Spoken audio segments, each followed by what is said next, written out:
actually had only one question when I came, but now I have a question in the comments. So the first question is, now that I've moved to Music City, is it a cultural thing in our experience, Pentecostal persuasion, that the musicians and singers get paid? Because I've talked to pastors of other races and ethnicities where they have great musicianships who are professional musicians, recording artists, and they actually serve at their church on Sundays, and there's no compensation whatsoever. Now, as far as their job is recording, and they do everything at the church with no compensation, whether it's rehearsal, additional services, and I know they don't have the same persuasion. So that's my first question. Is it only cultural that we do that?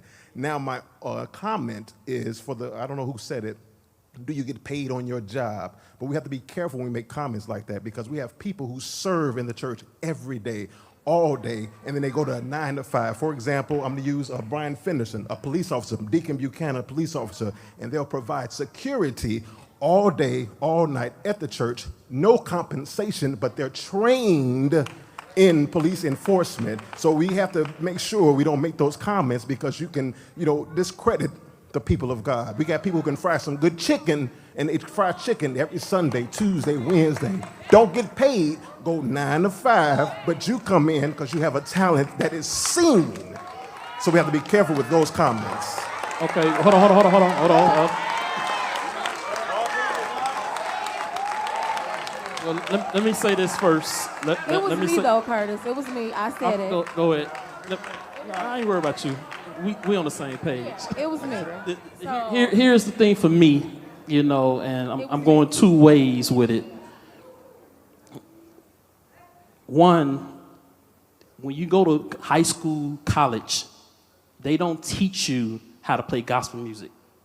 That's number one. I'm going somewhere with this.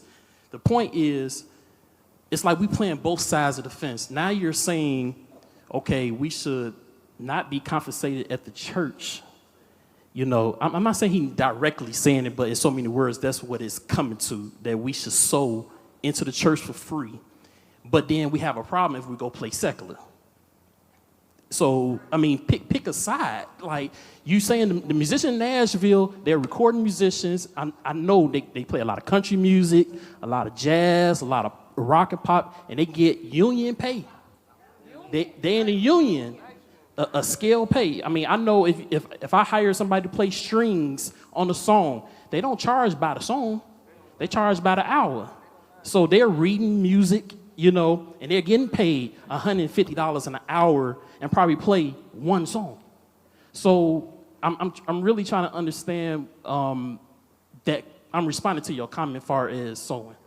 Right, well, and then I want to say this. Was it a cultural thing? But I do understand there was a church that I grew up in that had professors who played the piano, who were at rehearsals, drummers, myself included. I played the drums as a little boy. My brother played the drums. On albums, rehearsals, got nothing but a chicken dinner and a God bless you, and we appreciated it. I'm talking about the church I came to was a big-sized church. The drums at the church were the drums that my mother bought for us, and we had to practice at the church. So I'm not saying that there shouldn't be no compensation, but where do we make the shift from like 1980 to like now 2019, where now everybody gets paid for coming into the door? When do we, I know we've sown, I'm not saying you shouldn't, but when do we say, you know what, not when you're at a visiting church, not when you're at higher church. If you come play for me, you're not a member, I'm hiring you. But when do we say, this is my pastor, I'm doing this as my service to the Lord and my pastor? Where do I sow my time, and not just, who gave me the talent? Who allowed me to do this? I'm a preacher. You ain't got to pay me nothing. I'm going to say God bless you and pray for you. You ain't got to pay for that. I could go to school all day long. So I'm not saying compensation is not needed. What I'm saying is two things. Is it cultural? And if so, what do we need to do to change the culture? Should it be that way? And number two, we have to be careful of our mindset of how we speak about our gifts and talents. Because this brother may be talented in frying chicken. That don't make him no less than you, because you can play some keys. That's all I'm saying. The key word you said, though, Pastor, is member. That's the key word. And I hate to use Pilgrim today, but 75% of the musicians that play today is not a part of Pilgrim. Absolutely. All right, why? Where are the Pilgrim musicians at? Why they're not playing? It has nothing to do with money. Come on, Curtis. They scared of Bishop. Y'all not scared of Bishop. Let me just bust this in. We're real not quick. scared of Bishop. Let me answer his cultural question, okay? Me too. Just real quick, it is absolutely not cultural. As a matter of fact, just to let you know, 65% of my income comes from the white church. I go once a month, $1,200 a month, once a month. I make sure that the musicians have what they need. If I step in and say, get rid of that motif, get a Nord, it's there the next day. Get a 6-piece DW, it's there the next day. I have no problems at all. As a matter of fact, when I got ready to leave the church, Archbishop said, you better not leave, they pay you too good. And I didn't go. You know, I said, you need to reduce my hours. And they paid me the same amount, reduce hours. Completely white church. You know what I'm saying? Complete. And you know, I know cultural. we're watching. It's very It's you get paid based off what you do. You feel what I'm saying? Now, when I do step in and play, the service is about 75 minutes long, if that. The music piece Stay there, is too. 25 minutes long. You read charts. You have a pre-rehearsal. You read the charts. You play the charts. You can leave. They're going to preach and dismiss the service And that's it. to some backing tracks. And you don't get reduced pay. So I believe that it is a cultural thing. Because, and I'm going to play a couple of fields here. When I have served in a Caucasian church, whatever the case may be, I was treated differently. I was paid differently. And there are people, I know I have plenty of friends who serve at a multicultural church and don't get paid. But these are also friends who are in service for 90 minutes. They didn't have an extra rehearsal. They didn't have an extra engagement. They didn't have a BTU. They didn't have a this. They didn't have a that. And they were treated well. A lot of times in the black churches is y'all pay us, but y'all don't treat us good. You give us a check, but you don't speak to us. You give me a check, maybe, but you don't ask me if I'm okay. And then I go to this church, and Susan then brought me coffee. She brought me a donut. She gave me a Halls. She gave me this. She gave me a towel. She prayed with me. She wanted to know if my shoe needed to be tied. She took good care of me. So now anytime Susan calls me, I'll go. Even if Susan don't have the money because of how she treated me.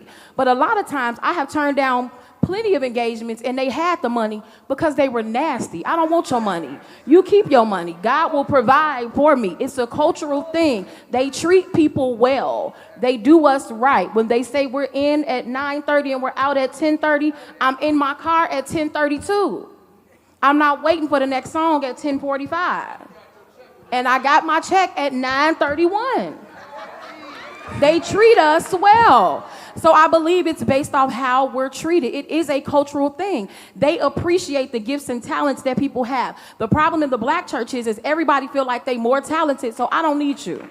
So I'm not going to appreciate the fact that you came and you did this and you did that because I can get somebody better to do it. But in another church, they appreciate the fact that you have taken time to take out student loans, go to school, learn your craft, do this, do that, and you study at home to be able to provide what's needed on a Sunday morning. A lot of people don't appreciate that. These musicians have gone to school.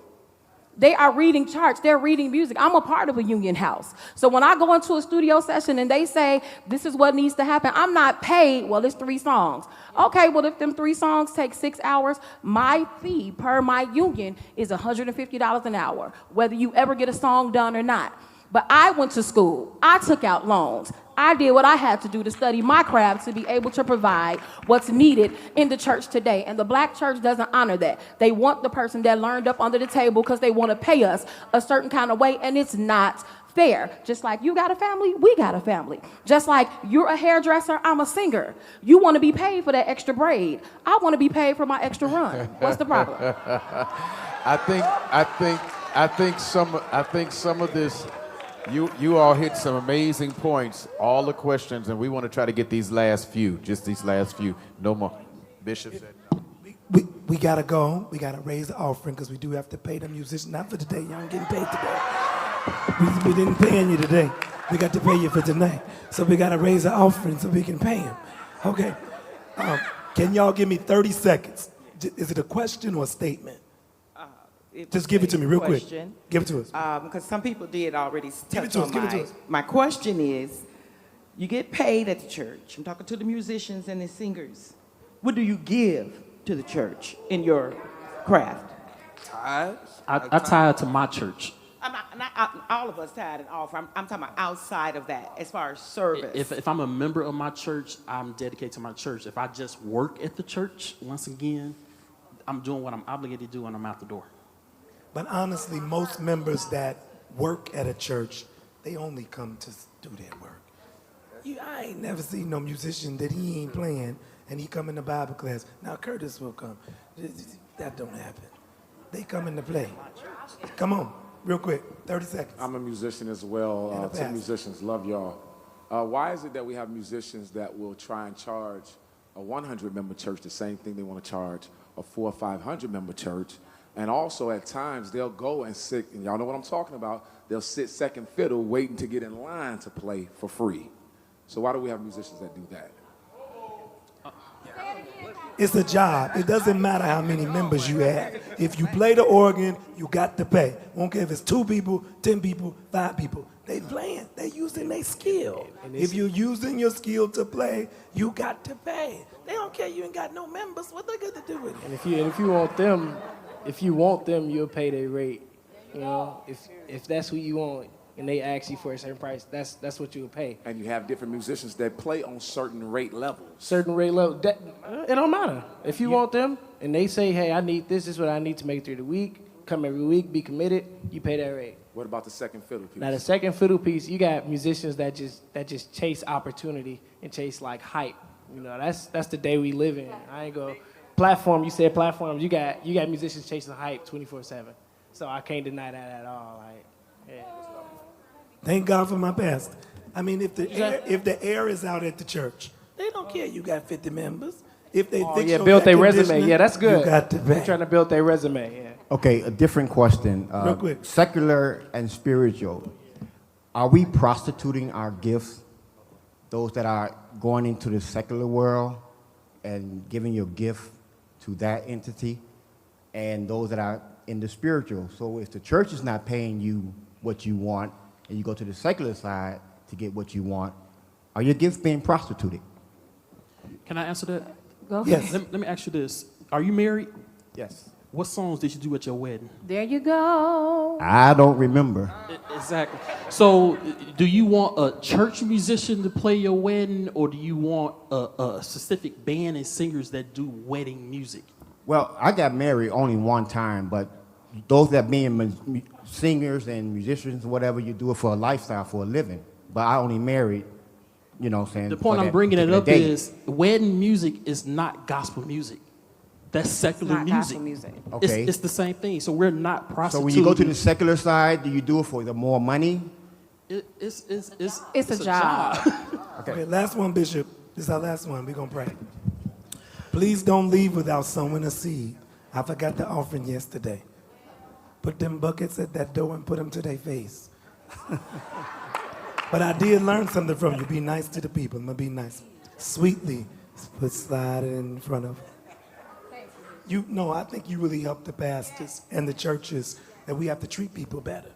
We have to be nice to people. People will do more for you if you are kind and build relationships and don't take them for granted. Appreciate them, celebrate them. Amen. Last one, Bishop Rocket. Well, I only had church music at my wedding, but just to throw that out You there. had church music in your bedroom at night? I'm talking about at the wedding. And at the reception, I hired a DJ. So, but anyway, I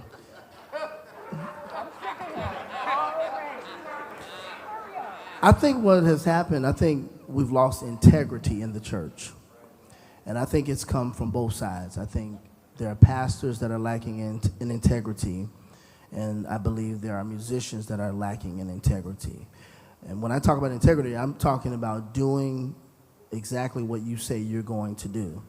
I've heard horror stories on both sides. I've been a minister of music. I'm a pastor now. I've worked on both sides of this. If you're going to agree to pay someone something, you have to do what you say you're going to do. honor your agreement. On the flip side, if you say you're going to perform a certain level of service, perform that service. If you agree to come to a service at 10 o'clock or 11 o'clock in the morning, be on time. We start on time, you show up on time. And at the end of the day, just because it's not a written agreement does not mean it's still not a contract. When you speak something out of your mouth, it's a verbal contract, and it can hold up in a court of law. So what I say out of my mouth, even if it's not on paper, it's still my bond. And I think we're in this place, in this space now, where our words don't mean nothing. Our yea is not yea, and our nay is not nay. We say one thing and we do another. And my final thing is this. Someone asked the question about why in the world is the church, what happened from 1980 to 2019? I blame the pastors. The pastors are allowing the musicians to run their churches. The pastors are allowing the musicians to dictate what happens in their churches. The pastors are allowing the price of what a musician charges to go up. We're adjusting to what the market says it ought to be, rather than accommodating what our house is able to do. If your house is only able to afford $300 a week, then don't try to pay $500. Stick to what you have. Amen. And it's their obligation to say, I'm gonna play for that, or I'm not going to play for that. And my thing is, I don't have no problem with that. If you can't play for me for $300, fine, go ahead. Because the other thing is this: if another opportunity comes up, I already know you're gonna leave for that other opportunity. And listen, I ain't mad at you for leaving. Go get your money, because this ministry is not just ministry; it also is vocation. I'm an educated pastor. If another church calls me to another church, I hope my church ain't watching. Play the organ, son. Lord Play Jesus. something. I'm done. I'm done. Listen. Oh, Jesus. Okay.